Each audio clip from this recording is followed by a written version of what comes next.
Syndicate যেন কৃষকের সেই ফসল সেই লভ্যাংশ যেন খেয়ে ফেলতে না পারে।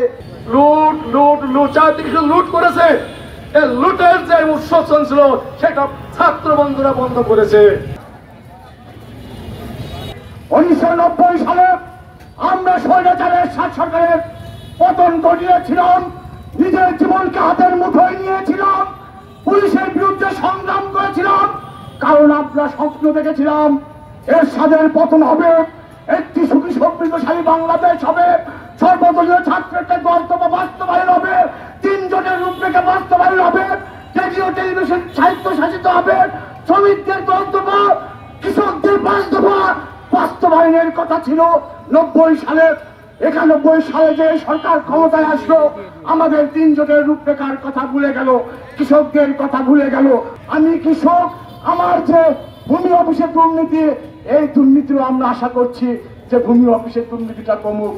পল্লী বিদ্যুতের দুর্নীতি, ট্রান্সফরমার চুরি হয়ে যায়, আমার জমি শুকে যায়, আমরা কৃষকরা পল্লী বিদ্যুতের অফিসারের কাছে যাই, টাকা ছাড়া নতুন ট্রান্সমিটার লাগাই না। আমরা কৃষক সমিতি আশা করছি এই সময় মানুষ একটু জাগ্রত আছে। যদি মানুষ কৃষকদের পক্ষে দাঁড়ায়, যে কৃষক আজকে অন্ন জোগাইছে বলে আমি এখানে শক্তি পাচ্ছি, আমি কথা বলার যে শক্তি পাচ্ছি, বেড়ে থাকার যে শক্তি পাচ্ছি, এই শক্তি আমাকে জুগিয়েছে কৃষক। যেই কৃষক ঘামে ভেজে, যেই কৃষক রোদে পড়ে, যেই কৃষক বিদ্যুৎ চমকালে মারা যায়, সেই কৃষকের কোনো ব্যবস্থা হয় না। আমরা কৃষক সমিতির পক্ষ থেকে বারবার বহুবার হাজারবার এই 75-এর পর থেকে যত সরকার ক্ষমতা এসেছে আমরা বহুবার বলেছি আমাদের কৃষকদের কৃষি পণ্যের দাম কমানো হোক, বাজার সিন্ডিকেট ভেঙে দেওয়া হোক। আলু আজকে 60 থেকে 70 টাকা কেজি, আমরা কৃষক আমরা 15-16 টাকা কেজি পর্যন্ত বিক্রি করতে পারছি।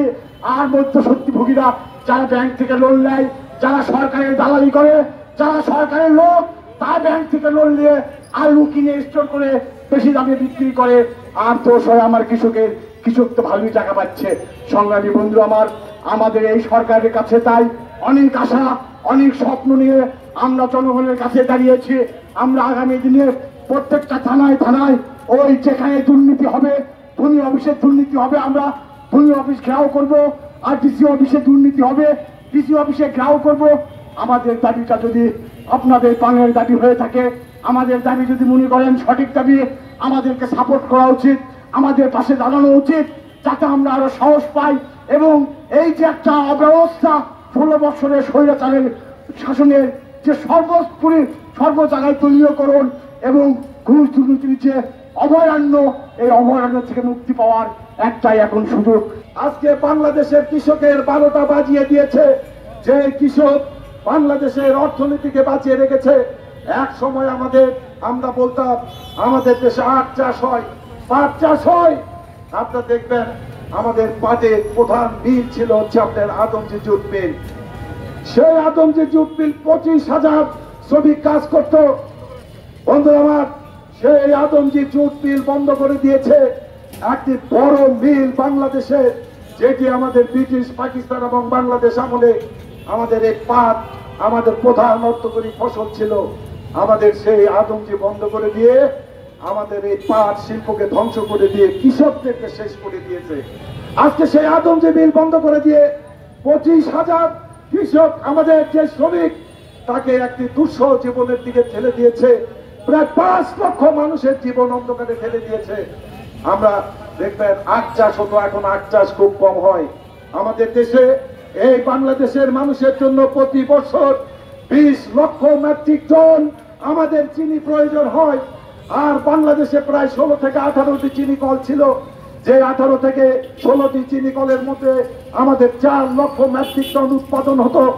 এর মধ্যে 8 থেকে 10টি চিনি কল বন্ধ করে দিয়েছে। আমি যে কথাটি বলতে চাচ্ছিলাম সেটি হচ্ছে এই চিনি কলগুলো বন্ধ করে দিয়েছে, ইক্ষু উৎপাদনে কৃষকদেরকে ক্ষতিগ্রস্ত করেছে।